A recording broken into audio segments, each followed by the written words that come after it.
Good morning, everybody. Thank you for being here this morning.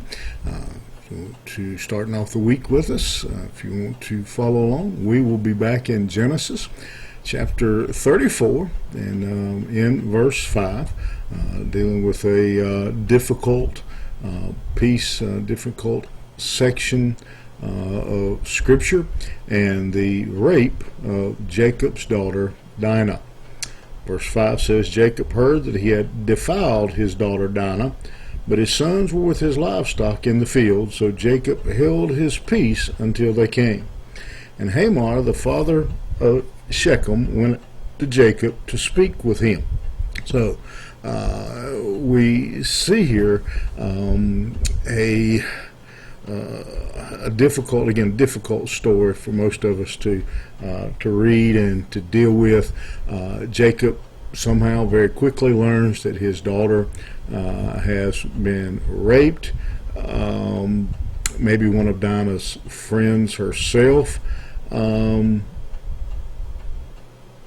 the story. Got the news, got back to Jacob.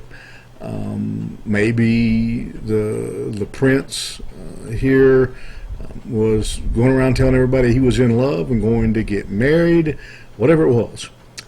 But Jacob, as any loving, any good father will be, is hot as a match. He is grieved. He is angry. He is, I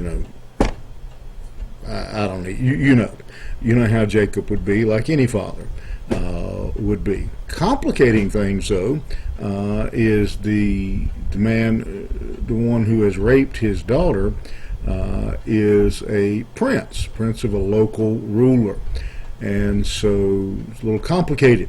So Jacob waits for his sons to get back out of the field. They're out in the field taking care of the animals.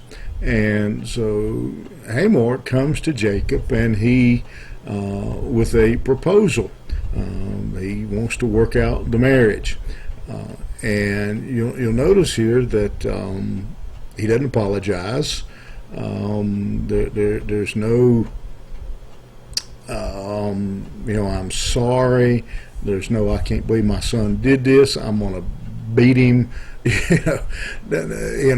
Nothing. He just doesn't even, Hamor doesn't even pay any attention to the wrong that has been done to Dinah. He didn't seem to acknowledge that there's any sin, any wrongdoing, any guilt, any sorrow, any punishment going to take place. It was ignored, and we see that that kind of is a I guess the more things change, the more they stay the same. We, like Hamor, our society largely turns its back on immorality, on sin of any form. Sin has become a comedy. Sin has become the punchline in a joke. It's became the things movies and skits are made out of. And Hamor here just shows us that that's always been the case. He doesn't even seem to acknowledge that there is any kind of sin going on, and any punishment is due. Let's just put a bow on it. Let's just get them married. Let's just let's just pretend this didn't even happen. Folks, you can't pretend sin doesn't happen. You can't put a bow on it. You put a bow on a pig, it's still a pig. You clean a pig up, you put it in a dress, you put it in a hat, you put it in shoes, turn your back on that pig, it's going right back to the mud. We need to be careful, not to be like Hamor, not to be the kind that turns our back or looks lightly at sin. Sin still breaks the heart of God. That hasn't changed. Our attitude towards it has. Culture has changed, but God's opinion of sin stays the same, and he hates it in Jacob's situation, and he hates it in 2026. You remember that. Have a great day. We'll see you here tomorrow morning.